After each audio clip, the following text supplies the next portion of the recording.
يا من له صبري وكل شكايتي وبقربه كم تنجلي أشجاني.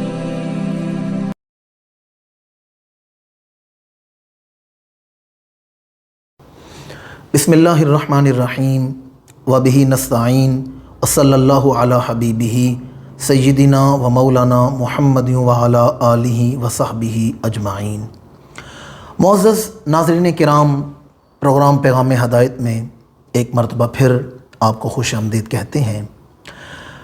ناظرین کرام، اللہ کریم کی رحمت کی وسعتیں بے پایاں ہیں اور بندہ مومن کا یہ عقیدہ ہے کہ اس کی زندگی کے تمام معاملات اللہ کی رحمت کے آسرے پر ہی چل رہے ہیں.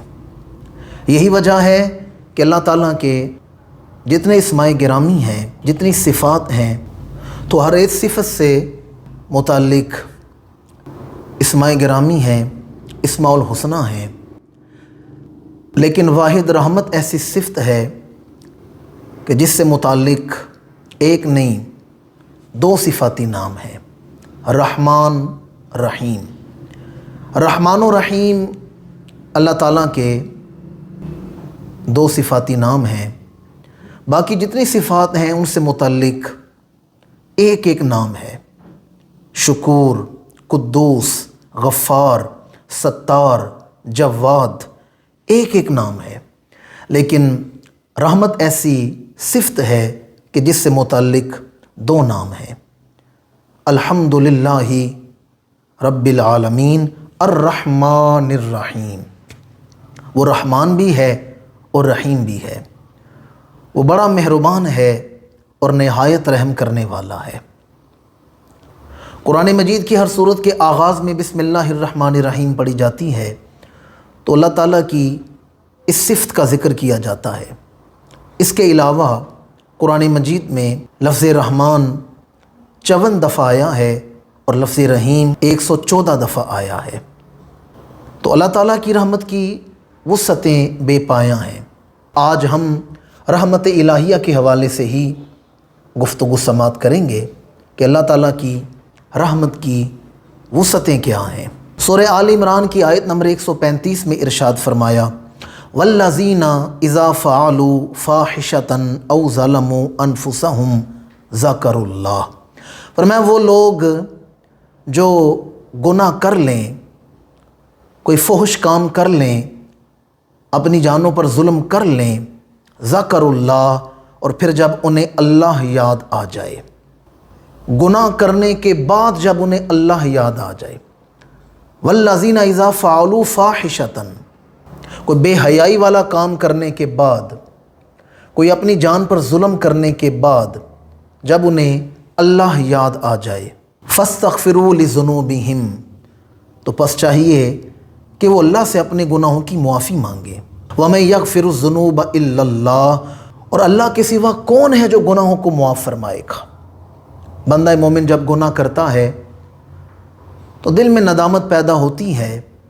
وہ جو ضمیر ہے جسے قرآن مجید نے نفس لوامہ کہا ہے، ملامت کرنے والا نفس جسے ہم ضمیر کہتے ہیں، جب وہ اللہ کی بارگاہ میں جھکاتا ہے تو بندہ مومن یہی عرض کرتا ہے پروردگار ٹھیک ہے گناہ کر لیا ہے، تیرا حکم توڑا ہے، پر تیرے سوا کون گناہ معاف کرنے والا ہے. فرمایا جو اپنے آپ کو رب کی بارگاہ میں پیش کر دیں اور گناہ کرنے کے بعد جب انہیں اللہ یاد آ جائے اور وہ اللہ سے معافی مانگتے ہیں، اللہ ان کے گناہ معاف فرما دیتا ہے. حضرت امام غزالی رحمۃ اللہ تعالی علیہ نے بڑی پیاری بات لکھی ہے. آپ فرماتے ہیں کہ ہمیں احساس نہیں کہ ہم گناہ کر کے کس قدر رحم کرنے والے کا حکم توڑ رہے ہیں. آپ فرماتے ہیں اگر ہمیں یہ احساس پیدا ہو جائے کہ ہم گناہ کر کے کس کا حکم توڑ رہے ہیں تو ہم اپنے کپڑے پھاڑ کے جنگلوں کی طرف چلے جائیں. اگر ہمیں یہ احساس پیدا ہو جائے کہ ہم نے گناہ کر کے کسے ناراض کر دیا ہے، ہم گناہ کر کے کسے ناراض کر رہے ہیں. اللہ تعالیٰ کتنا رحمان و رحیم ہے یہ جاننے کے لیے سنتے ہیں بخاری اور مسلم کی متفق علیہ حدیث. حضرت سیدنا ابو ہریرہ رضی اللہ تعالیٰ عنہ سے مروی ہے ان ابی ہریرہ رضی اللہ تعالیٰ عنہ ان النبی صلی اللہ علیہ وآلہ وسلم قال لما خلق اللہ الخلق کتب فی کتابہ وہو یکتب علی نفسہ وہو وضع عندہ علی العرش۔ امام الانبیاء نے فرمایا جب اللہ تعالیٰ کائنات کو تخلیق فرما رہا تھا، جب اللہ کائنات کو بنا رہا تھا، تو اللہ تعالیٰ نے ایک اصول وضع کیا، ایک اصول بنایا، اور اللہ نے اس اصول کو اپنے اوپر لازم بھی کیا ہے۔ اس کا معنی یوں کیا جائے گا کہ اللہ نے اپنے ساتھ ایک وعدہ کر لیا ہے، چونکہ اللہ تعالیٰ تو کسی قانون کسی چیز کا محتاج نہیں، وہ تو خود قانون بنانے والا ہے۔ تو اللہ تعالیٰ نے اپنے ساتھ ایک وعدہ کر لیا، اور خالی وعدہ نہیں کیا، وَهُوَ وَضْعٌ عِندَهُ عَلَى الْعَرْشِ، اس بات کو اللہ نے اپنے عرش پر آویزاں بھی فرما دیا ہے۔ اور وہ کون سی بات ہے، وہ کون سا اصول ہے؟ اِنَّ رَحْمَتِي تَغْلِبُ غَضَبِي، کہ میری رحمت ہمیشہ ہمیشہ کے لیے میرے غضب پر غالب آ جایا کرے گی۔ جب کبھی میری رحمت اور میرا غضب آمنے سامنے آئیں گے، میرا غضب ہار جائے گا اور میری رحمت جیت جائے گی۔ یہ متفق علیہ حدیث ہے، لیکن یہاں ایک سوال شعور کے دریچوں پر دستک دیتا ہے کہ اللہ تعالیٰ نے یہ جو رحمت کا وعدہ ہے، اور اللہ تعالیٰ نے مجرموں کو بخشنے کے لیے رحمت کو جو غضب پر غالب کیا ہے، یہ کب کیا ہے؟ اللہ تعالیٰ جانتا تھا کہ انسان گناہ کریں گے، میری حدوں کو توڑیں گے، تو اللہ تعالیٰ نے کائنات بنانے سے پہلے ہی اس اصول کو وضع فرما دیا تھا۔ میں اور آپ تو آج گناہ کر رہے ہیں، اللہ کے حکم توڑ رہے ہیں، اس کی حدوں کو پامال کر رہے ہیں، پر وہ کتنا رحمان الرحیم ہے، اس نے ہماری پیدائش سے پہلے ہی ہماری توبہ کا انتظام فرما دیا تھا۔ ہمارے گناہ کرنے سے پہلے ہی، کائنات بنانے سے پہلے ہی اس نے ہماری توبہ کا انتظام فرما دیا تھا۔ لما خلق اللہ الخلق، اللہ نے یہ جو رحمت کو غضب پر غالب کرنے کا وعدہ فرمایا ہے، اس وقت فرمایا ہے جب اللہ کائنات بنا رہا تھا۔ دیکھیں وہ کتنا رحمان و رحیم ہے کہ ابھی ہم نے گناہ کیے ہی نہیں، اس نے پہلے ہی بخشنے کا انتظام فرما دیا ہے۔ اور مسلم شریف کی حدیث مبارکہ بھی حضرت سیدنا ابو ہریرہ سے مروی ہے۔ دیکھیں ہم دیکھتے ہیں کہ مخلوقات میں محبت کا جذبہ پایا جاتا ہے، تمام مخلوقات میں، انسانوں میں، جنات میں، چوپایوں میں، درندوں میں، مامتا تو درندوں میں بھی پائی جاتی ہے، حتیٰ کہ حشرات الارض، یہ جو کیڑے مکوڑے ہیں، ان میں بھی مامتا کا جذبہ پایا جاتا ہے۔ تو امام الانبیاء نے بتا دیا کہ جتنی محبت ہے اس کا سبب کیا ہے۔ یہ جو جتنی محبتیں ہیں، یہ ماں باپ کی محبت، اولاد کی محبت، بیٹے سے ماں کی شفقت، بیٹی کے دل میں باپ کا احترام، بہن کی حیا، بھائی کی شرم، رشتوں کی لطافت، میاں بیوی کی محبت، دوستوں کی محبت، حتیٰ کہ جانوروں میں بھی جو مامتا کا جذبہ پایا جاتا ہے۔ امام الانبیاء نے فرمایا یہ جتنی محبتیں ہیں، انسانوں میں، جنات میں، مخلوقات میں جتنی محبتیں ہیں، قال رسول اللہ صلی اللہ علیہ وآلہ وسلم ان اللہ میۃ رحمت انزل منها رحمتا واحدتا بین الجن والانس والبہائم والحوائم۔ فرمایا اللہ تعالیٰ کی 100 رحمتیں ہیں، میۃ رحمت، 100 رحمتیں ہیں، انزل منها رحمتا واحدتا، جن میں سے اللہ نے صرف ایک رحمت کو زمین پر اتارا ہے۔ یہ اللہ کی 100 رحمتوں میں سے ایک رحمت کو زمین پر اتارا گیا، اور اس رحمت کا اثر کیا ہے؟ فرمایا مخلوقات میں جتنی محبتیں ہیں، بین الجن والانس والبہائم والحوائم، فرمایا جتنی محبتیں ہیں، ماں باپ کی محبت، اولاد کی محبت، اور دوستی کی محبت، استاد کی شاگرد سے محبت، مرید کی مرشد سے محبت، حتیٰ کہ چوپایوں میں اور حشرات الارض، کیڑے مکوڑوں میں جو محبت پائی جاتی ہے، فرمایا جتنی محبتیں ہیں یہ ساری محبتیں اللہ کی ایک رحمت کی وجہ سے ہیں۔ آپ اندازہ کریں اس رحمت کی وسعت کا عالم کیا ہوگا کہ جتنی محبتیں ہیں، میں کہتا ہوں دیگر محبتوں کو چھوڑ دیں، دنیا میں ایسا ترازو نہیں ملے گا جس پر ماں کی محبت کو رکھ کے تولا جا سکے، کوئی ایسی ترکڑی، کوئی ترازو نہیں ملے گا جس پر ماں کی محبت کو رکھ کے تولا جا سکے۔ پر مخلوقات کی جتنی محبتیں ہیں وہ اللہ کی ایک رحمت کی وجہ سے ہیں۔ تو جہاں ایک رحمت میں اتنی محبتیں آ جائیں تو اس کی 99 رحمتوں کا عالم کیا ہوگا؟ بھائی ایک رحمت میں اتنی محبتیں آ گئیں تو 99 رحمتوں میں محبتوں کا عالم کیا ہوگا؟ یا رسول اللہ یہ تو ایک رحمت ہے، 99 رحمتوں کا اظہار کب ہوگا؟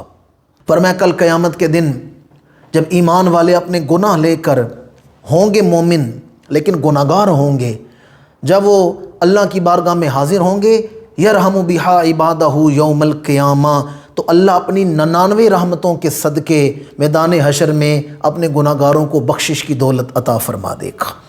اس وقت 99 رحمتوں کا اظہار ہوگا۔ جب ایک رحمت میں اتنی محبتوں کی وسعت ہے تو پھر جب 99 رحمتوں کا اظہار ہوگا اللہ پھر کتنے کرم فرمائے گا۔ اس لیے فرمایا رحمان الرحیم، اللہ بڑا مہربان ہے اور نہایت رحم کرنے والا ہے۔ مفسرین فرماتے ہیں رحمان کا مطلب ہے دنیا میں رحم کرنے والا اور رحیم کا مطلب ہے آخرت میں رحم کرنے والا۔ اور جیسے میں نے شروع میں عرض کیا، قرآن مجید میں یہ بسم اللہ الرحمن الرحیم جو ہر صورت کے آغاز میں آیا ہے، اس میں رحمان الرحیم کے علاوہ جو دیگر آیات میں رحمان الرحیم آئے ہیں تو لفظ رحمان آیا ہے 57 دفعہ اور لفظ رحیم آیا ہے 114 دفعہ۔ یعنی دنیا میں اللہ کی جتنی رحمت ہے اللہ میدان حشر میں اس سے 2 گنا رحمت کا اظہار فرمائے گا۔ رحمت الہیہ کا ایک اور منظر قرآن مجید کے الفاظ، فرمایا قل یا عبادی الذین اسرفوا علی انفسہم لا تقنطوا من رحمت اللہ۔ اے میرے محبوب مکرم صلی اللہ علیہ وآلہ وسلم آپ کہہ دیجئے اے میرے وہ بندو جنہوں نے اپنی جانوں پر ظلم کر لیا ہے، یا عبادی الذین اسرفوا علی انفسہم، اے اپنی جانوں پر ظلم کرنے والے میرے بندو۔ دیکھیں اللہ تعالیٰ اپنے مجرموں کو بھی بلا رہا ہے تو میرے بندے کہہ کے بلا رہا ہے۔ ہمارے ہاں تو یہ معاملہ ہے، اگر کسی نے میری عزت نفس پر کوئی بات کی، اسے زک پہنچائی، معاشرے میں، خاندان میں، برادری میں اگر کسی نے مجھے برا بلا کہا یا اگر کسی نے میری کوئی مخالفت کی تو میں کہتا ہوں میرا اس کا مرنا جینا ختم ہو گیا ہے، میں تو اس کا چہرہ دیکھنا بھی گوارا نہیں کرتا۔ یہ مخلوق کا حوصلہ ہے، ذرا خالق کا کرم دیکھیں، اللہ اپنے مجرموں کو بھی بلا رہا ہے تو میرے بندے کہہ کے بلا رہا ہے۔ یا عبادی الذین اسرفوا، اے میرے وہ بندو جنہوں نے اپنی جانوں پر ظلم کیا ہے۔ یا عبادی الذین کے بعد آگے نمازیوں کا ذکر نہیں، روزے داروں کا ذکر نہیں، نہ حاجیوں کا ذکر ہے، نہ صدقہ و خیرات کرنے والوں کا ذکر ہے، بلکہ آگے ذکر ہے اسرفوا علی انفسہم، وہ میرے بندو جنہوں نے اپنی جانوں پر ظلم کر لیا ہے۔ لا تقنطوا من رحمت اللہ، خبردار کبھی میری رحمت سے مایوس نہ ہونا۔ اور قرآن مجید اٹھا کر دیکھ لیں، اللہ تعالیٰ نے امت محمدیہ کو جہاں بھی مخاطب کیا ہے یا ایھا الذین آمنوا کہہ کے مخاطب فرمایا ہے۔ دیکھیں ہم گناہ گار ہیں، ہم گناہ کرنے والے یعنی مجرم ہیں، پر اللہ تعالیٰ نے ہمیں کہیں بھی یا ایھا المجرمون کہہ کے نہیں بلایا، یا ایھا الفجار کہہ کے نہیں بلایا، یا ایھا الفاسقون کہہ کے نہیں بلایا۔ اللہ نے ہمیں جب بھی بلایا ہے یا ایھا الذین آمنوا کہہ کے بلایا ہے۔ اس سے بڑھ کے اس کی رحمت کا کیا اظہار ہوگا کہ وہ اپنے مجرموں کو بھی ایمان والے کہہ کے بلا رہا ہے، گناہ کرنے والوں کو بھی ایمان والے کہہ کے بلا رہا ہے۔ حضرت مالک بن دینار رحمۃ اللہ تعالیٰ علیہ آپ فرماتے میں ایک دن ایک ندی نالے کے کنارے چہل قدمی کر رہا تھا تو میں نے کیا دیکھا، ایک جھاڑی سے ایک سیاہ رنگ کا اور بڑا زہرناک قسم کا بچھو نکلا، اور جیسے وہ پانی کے قریب پہنچا تو پانی سے ایک مینڈک نکلا، بچھو مینڈک کی پشت پر بیٹھا اور مینڈک نے پانی پر تیرنا شروع کر دیا، اسے ندی نالے کے پار لے گیا۔ میں اور آپ احوال پر غور نہیں کرتے، اللہ والے احوال پر غور کرتے ہیں۔ جناب مالک فرماتے ہیں میں بھی اس کے پیچھے چل پڑا۔ آپ فرماتے ہیں میں بھی ندی نالے کے پار چلا گیا کہ جا کے دیکھوں تو صحیح کہ اس میں کیا اسرار ہے۔ اس میں کیا حکمت، کیا راز ہے؟ آپ فرماتے ہیں میں ندی نالے کے پار گیا تو میں نے کیا دیکھا، وہاں ایک ہمارے علاقے کا شرابی لیٹا ہوا تھا، سو رہا تھا، شراب کے نشے میں دھت ہے، شرابی تھا، اور اس کے پاس ایک سانپ کھڑا ہے جو اسے ڈنگ مارنے لگا ہے، ڈسنے لگا ہے۔ بچھو مینڈک کی پشت سے اترا ہے اور دوڑتا ہوا آیا سانپ کے پاس، اس نے سانپ کی پشت پر ڈنگ مارا ہے، ڈسا ہے، سانپ تیزی سے مڑا، پیچھے پتھر سے سر ٹکرایا، سانپ مر گیا۔ آپ فرماتے ہیں میرا منہ کھلے کا کھلا رہ گیا کہ یہ تو ہماری قوم کا ایک گناہگار آدمی ہے اور اللہ تعالیٰ بچھو بھیج کے اسے سانپ سے بچا رہا ہے۔ میں نے مراقبہ کیا، عرض کیا پروردگار اس میں کیا حکمت ہے، یہ تو گناہگار ہے۔ اللہ نے فرمایا اے مالک بے شک یہ گندا ہے پر میرا بندہ ہے، بے شک یہ گندا ہے پر میرا بندہ ہے، میں اسے توبہ کی توفیق دوں گا، کیوں؟ یہ ایمان والا ہے۔ تو اسے اللہ تعالیٰ کی رحمت کی وسعت کا عالم پتہ چلا۔ حضرت جناب امام شبلی رحمۃ اللہ تعالیٰ علیہ آپ فرماتے ہیں کہ میں سفر کر رہا تھا تو میں نے ویرانے میں ایک نوجوان کو دیکھا، وہ خاموش تھا، بولتا نہیں تھا، تو میں اس کے قریب ہوا تو مجھ سے دور بھاگا۔ آپ فرماتے ہیں میں اس کے قریب جاتا ہوں وہ آگے بھاگ جاتا ہے، تو میں نے اس سے پوچھا کہ کیا وجہ ہے، تو میرے قریب کیوں نہیں آ رہا؟ تو اس نے شہادت کی انگلی اٹھا کر یوں آسمان کی طرف اشارہ کیا۔ میں نے کہا اچھا تو اللہ کی وجہ سے مخلوق کے قریب نہیں آتا کہ تو نے اپنے آپ اللہ کے لیے وقف کر دیا ہے؟ اس نے یوں سر ہلا کر اشارہ کیا۔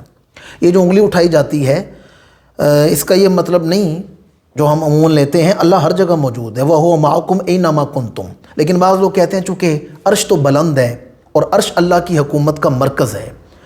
تو اس جوان نے بھی اشارہ کر کے کہا ہاں، اس کی محبت کی وجہ سے میں مخلوق کے قریب نہیں آتا۔ میں نے کہا تجھے اللہ سے محبت ہے؟ وہ زبان سے نہیں بولا، اس نے سر ہلا کے اشارہ کیا ہاں مجھے اللہ سے محبت ہے۔ جناب شبلی فرماتے ہیں میں نے اس سے کہا اگر تجھے اللہ سے محبت ہے تو اس محبت کی دلیل تو بیان کر، اگر تجھے اللہ سے محبت ہے تو محبت کی کوئی دلیل دے۔ آپ فرماتے ہیں اس جوان نے 3 دفعہ کہا اللہ اللہ اللہ، ساتھ ہی روح جسم سے پرواز کر گئی۔ 3 دفعہ لفظ اللہ بولا، زمین پر گرا، روح پرواز کر گئی۔ آپ فرماتے ہیں میں دوڑا دوڑا اس کے قریب آیا، وجود ہلایا، اس کی روح پرواز کر چکی تھی۔ میں رو پڑا، میں نے کہا تو واقعی سچا عاشق نکلا ہے، تو کو سچا عاشق نکلا ہے جس نے اپنے پروردگار کے نام پر روح اس کے حوالے کر دی ہے۔ آپ فرماتے ہیں آبادی کوئی نہیں تھی، میں دوڑا دوڑا گیا، سواری دوڑائی، قریب علاقے سے لوگوں کو لے کر آیا کہ فلاں جگہ ایک اللہ کا عاشق جان دے بیٹھا ہے، ہم نے اس کی تجہیز و تکفین کرنی ہے۔ جب ہم آئے تو ہم نے کیا دیکھا، اس کا جنازہ بھی بڑا چا چکا تھا، قبر بھی بن چکی تھی۔ تو میں نے دیکھا قریب آبادی کوئی نہیں تھی، تو اس کا جنازہ کس نے پڑھا؟ تو میں مراقبے میں بیٹھا تو مجھے جواب ملا اے شبلی جو ہمارا بندہ تھا ہم نے اسے تیرا محتاج نہیں بنایا، جو ہمارا بندہ تھا ہم نے اسے تیرا محتاج نہیں کیا۔ کوئی اللہ کا ہو کے تو دیکھے، کوئی ذات کا بن کے تو دیکھے، پھر دیکھیں اللہ دنیا سے بے نیاز کیسے فرما دیتا ہے۔ اللہ کی رحمت تو بے پایاں ہے اور بحر بے کراں ہے، جو اس کے خالص بندے ہو جاتے ہیں اللہ انہیں بڑا رحم دل بنا دیتا ہے۔ مصر کے ایک قاضی القضات تھے، چیف جسٹس تھے، تو ان کا ایک ہی نوجوان بیٹا تھا۔ ایک رات وہ اپنے گھر میں مطالعہ میں مصروف تھے کہ اچانک باہر گلی میں شور کی آواز آئی اور کسی نے زور سے ان کے دروازے پر دستک دی۔ انہوں نے دروازہ کھولا تو کیا دیکھا، آگے ایک عیسائی نوجوان تھا اور حواس باختہ تھا، سانس پھولا ہوا ہے۔ کہنے لگا جی لوگ میرے پیچھے لگے ہیں، مجھے جان سے مارنا چاہتے ہیں، آپ مجھے پناہ دے دیں۔ آپ نے جوان کو گھر میں بلا لیا، پچھلے کمرے میں چھپا دیا۔ تھوڑی دیر گزری، دروازے پر دستک ہوئی، آپ نے دروازہ کھولا تو کیا دیکھا کہ اہل مصر آپ کے نوجوان بیٹے کی میت لے کر کھڑے تھے۔ کہا یہ آپ کا بیٹا ہے، اور ایک عیسائی نوجوان سے اس کا جھگڑا ہو گیا تو اسے قتل کر کے بھاگ گیا۔ آپ سمجھ گئے کہ جسے میں نے گھر میں پناہ دی ہے یہی میرے بیٹے کا قاتل ہے۔ آپ نے بیٹے کی میت کو لیا، غسل دیا، کفن پہنایا، جنازہ پڑھا کے دفن کر دیا، اور پھر 3 دن اپنے جوان بیٹے کے قاتل کو کھانا کھلاتے رہے ہیں۔ 3 دن اسے مہمان بنا کے رکھے۔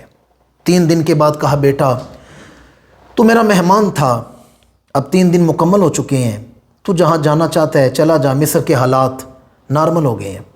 اس جوان نے کہا شاید آپ کو پتہ نہیں کہ میں ہی آپ کے بیٹے کا قاتل ہوں، آپ نے 3 دن اپنے بیٹے کے قاتل کی خدمت کی ہے۔ تو آپ نے مسکرا کر فرمایا میں بھی جانتا ہوں کہ تو ہی میرے بیٹے کا قاتل ہے، پر چونکہ تو میرا مہمان بنا تھا، اور میرے محبوب کا فرمان ہے مہمان اللہ کی رحمت ہوتا ہے، مہمان اللہ کی رحمت ہوتا ہے، اس لیے میں تجھ پر زحمت نہیں بنا، میں چاہتا تو تجھے گرفتار کروا سکتا تھا، جا میں نے تجھے معاف کر دیا۔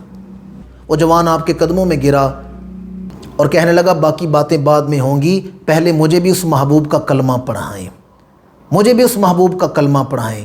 پوچھا کیوں کلمہ پڑھنا چاہتا ہے؟ اسے کہا میں یہ سوچ رہا ہوں کہ جس کے بندے اتنے رحم دل ہیں وہ رحمان کتنے رحم والا ہوگا، بھئی جس کے بندے اتنے رحم دل ہیں وہ رحمان کتنے رحم والا ہوگا۔ تو اللہ تعالیٰ کی رحمت بحر بے کراں ہے، دنیا میں کوئی ترازو کوئی پیمانہ نہیں جہاں اللہ کریم کی رحمت کی وسعت کو ماپا جا سکے۔ ناظرین کرام، اب چلتے ہیں اپنے پروگرام کی اگلی نشست کی طرف، سوال و جواب کی طرف۔ آپ احباب کے جو سوال ہمیں موصول ہوتے ہیں ان کے جواب پیش خدمت ہیں۔ کسی دوست نے سوال پوچھا ہے کہ اسکول میں ایک طالب علم نے اسلامیات کی کتاب کو سائڈ سے پکڑا ہوا تھا، تو استاد نے ٹیچر نے پوچھا کہ اس کتاب کو اس طرح کیوں پکڑا ہے؟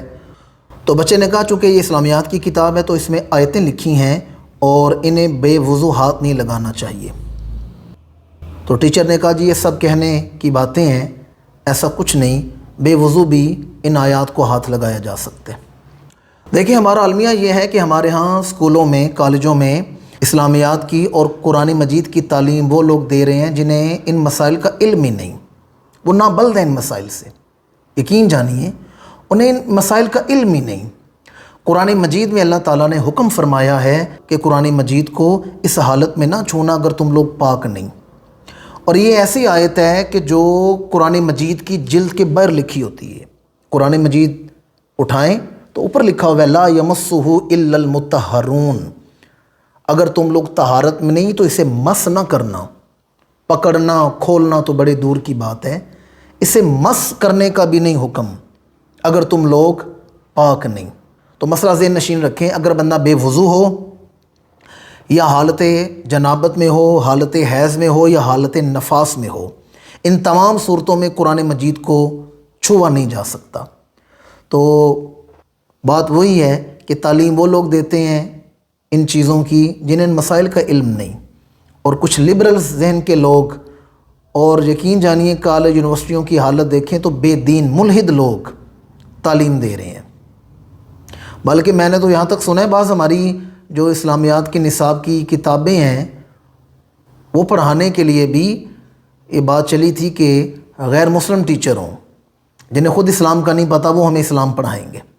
تو بہرحال قرآن مجید کو ناپاکی کی حالت میں نہیں چھوا جا سکتا۔ ہمارے ایک دوست ہیں محترم عثمان بٹ صاحب، ان کا سکول ہے، تو انہوں نے مجھے ایک دفعہ بتایا کہ میری مسز نے جو وائس پرنسپل تھی اسکول کی، انہوں نے درس قرآن کا اہتمام کیا، اسکول میں درس قرآن دینے کے لیے انہوں نے اہتمام کیا۔ تو ماہانہ درس قرآن دیتی تھیں، تو انہوں نے مسائل پر گفتگو کی، تو طہارت کے مسائل بیان کیے۔ وہ کہتے ہیں بچے تو رہ گئے بچے، ہمارے جو اسکول میں فیمیلز ٹیچرز تھیں، جو ٹیچریں تھیں، انہوں نے بعد میں کہا، انہوں نے کہا ہمیں تو پتہ ہی نہیں ان مسائل کے بارے میں، اور یہ ابتدائی پاکی ناپاکی کے مسائل انہیں نہیں پتہ تھے۔ اب ان لوگوں نے بچوں کی کیا تربیت کرنی ہے؟ اور آگے جو انہوں نے بات بیان کی ہے وہ میں مناسب ہی نہیں سمجھتا یہاں بیان کرنا، کلیجہ پھٹنے کو آتا ہے کہ ٹیچروں نے کہا کہ ہمیں خود بھی نہیں پتہ اور گھر میں ہماری بوڑھی ماؤں کو بھی نہیں پتہ، ہم انہیں بھی بتائیں گی پاکی ناپاکی کے کیا مسائل ہیں۔ تو دیکھ لیں یہ بھی زیادہ عرصہ نہیں گزرا جب ہم لوگ دین سے دور ہو رہے ہیں، کچھ سال پہلے تک گھروں میں اہتمام ہوتا تھا۔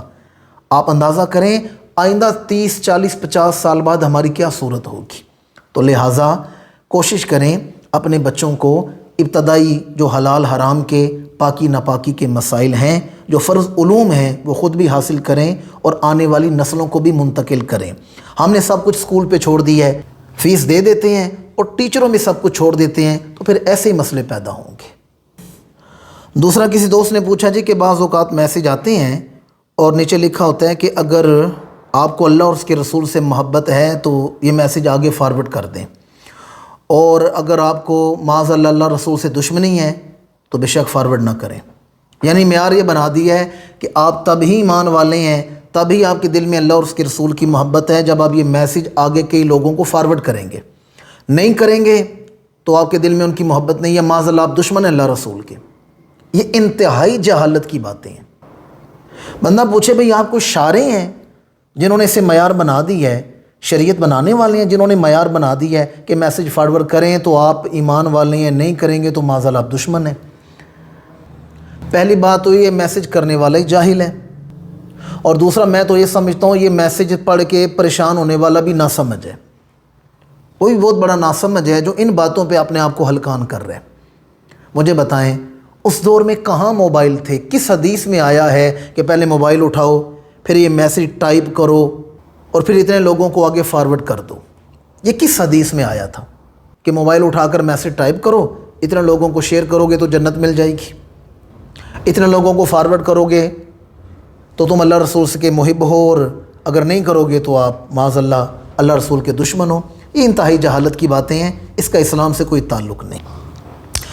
یہ کسی دوست نے سوال پوچھا ہے کہ خواہشات کیسی ہونی چاہیے اور ساری خواہشات کیسے پوری ہو سکتی ہیں؟ یاد رکھیں خواہشات کا سمندر ایک ایسا بحر مردار ہے جو کبھی نہیں بھرتا، جو نہ ڈوبنے دیتا ہے اور نہ تیرنے دیتا ہے۔ یہ ایک بحر مردار ہے، یہ سمندر کبھی نہیں بھرے گا۔ آپ کہیں جی کہ میری ساری خواہشیں پوری ہو جائیں گی، یہ خواہش نہیں پوری ہوتی۔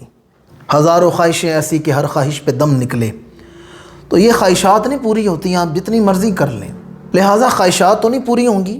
ہاں آپ فکر زندگی کو بدل لیں، اپنا طرز زندگی بدل لیں، خواہشات بدل لیں، دیکھیں آپ کی زندگی کتنی خوبصورت ہو جاتی ہے۔ خواہشات ختم نہیں ہوں گی، خواہشات کو بدلا جا سکتا ہے۔ مثلا میں اگلے دن ایک عرب شخص کا انٹرویو پڑھ رہا تھا، وہ کہتا ہے کہ زمانہ طالب علمی میں میری خواہش تھی کہ میرے جو نمبرز وہ اچھے آئیں، تو میں اللہ نے یہ خواہش پوری کر دی اور میں نے اعلیٰ نمبر حاصل کیے۔ پھر میری خواہش تھی کہ مجھے اچھی جگہ پر نوکری ملے، تو مجھے نوکری اچھی جگہ مل گئی۔ پھر میری خواہش تھی کہ میری تنخواہ اچھی ہو، تو مجھے مراعات دی گئیں اور میرا پیکج بہت اچھا لگ گیا۔ پھر میری خواہش تھی کہ میری فلاں گھر میں شادی ہو، تو میری شادی بھی وہاں ہو گئی۔ پھر خواہش تھی کہ اللہ اولاد دے، اللہ نے یہ خواہش بھی پوری کر دی۔ پھر خواہش تھی کہ گھر بڑا ہو، گاڑی ہو، یہ جتنی میں خواہشات کرتا رہا اللہ میری پوری کرتا رہا۔ اور پھر خواہش بدل گئی کہ اولاد کی تربیت ہو، اولاد اچھے اسکولوں میں پڑھے، اچھے کالجوں میں پڑھے، ان کی تعلیم اچھی ہو، ساری خواہشیں پوری ہو گئیں۔ ان کی شادیاں اچھے گھروں میں ہوں، وہ بھی اچھی ہو گئیں، وہ برسر روزگار بنے، انہیں معاشرے میں عزت کم کام ملے، تو میری ساری خواہشیں پوری ہو گئیں۔ قابل ذکر بات یہ ہے، وہ شخص کہتا ہے جب میرے بچے اپنی مصروفیت میں مصروف ہو گئے اور دوسرے ملکوں میں ویل سیٹل، اچھے برسر روزگار، آگے ان کی اولادیں، تو میں ریٹائرمنٹ کے بعد فارغ البال، بالکل اسی طرح جیسے میں کالج یونیورسٹی سے فارغ ہوا تھا۔ تو پھر میں نے اپنی خواہشات پر غور کیا۔ اس وقت میری خواہش کیا تھی؟ بھئی کاروبار، اچھا روزگار، اچھی تنخواہ اور فلاں گھر میں شادی اور جائیداد، دولت، اولاد، وہ ساری پوری ہوتی رہیں۔ اب میں اپنے بنگلے میں نوکروں کے ساتھ اکیلا رہتا ہوں، تو میں نے مطالعہ شروع کر دیا۔ تو جب میں نے قرآن مجید کے حفظ کی برکات کو پڑھی تو اب دل میں خواہش بدل گئی، اب خواہش پیدا ہوئی کاش میں قرآن حفظ کر لوں، لیکن اب حافظے نے ساتھ نہیں دیا۔ پھر خواہش پیدا ہوئی کہ میں عبادت کروں، نفلی روزے رکھوں، تو پھر میری صحت نے مجھے اجازت نہیں دی۔ پھر خواہش پیدا ہوئی کہ جوانی ساری میں نے دولت کمانے میں گزار دی، اب عبادت کرنی چاہیے۔ تہجد کا خیال آیا کہ تہجد پڑھوں، لیکن میرا کمزور جسم اس کا متحمل نہیں ہو سکا۔ وہ شخص کہتا ہے میری ساری خواہشات پوری ہو کر بھی میری خواہشات ادھوری کی ادھوری ہیں۔ تو پھر مجھے امام الانبیاء کا یہ فرمان سمجھ آیا کہ 5 چیزوں سے پہلے 5 چیزوں کی قدر کر لو، 5 چیزوں سے پہلے 5 چیزوں کی قدر کر لو۔ وہ 5 چیزیں کون سی ہیں؟ فرمایا جوانی کی قدر بڑھاپے سے پہلے کر لو، صحت کی قدر بیماری سے پہلے کر لو، اور دولت کی قدر غربت سے پہلے کر لو، اور فارغ البالی اس کی قدر مصروفیت سے پہلے کر لو، اور زندگی کی قدر موت سے پہلے کر لو۔ تو آپ خواہشات کا قبلہ بدل لیں تو زندگی پرسکون ہو جاتی ہے۔ اسی کے ساتھ آج کے پروگرام کا وقت مکمل ہوتا ہے، ہمیں اجازت دیجیے۔ اللہ ہمارا حامی و ناصر ہو، اللہ پاکستان کا حامی و ناصر ہو۔ السلام علیکم ورحمۃ اللہ تعالی وبرکاتہ۔ يا من له صبري وكل شكايتي وبقربه كم تنجلي أشجار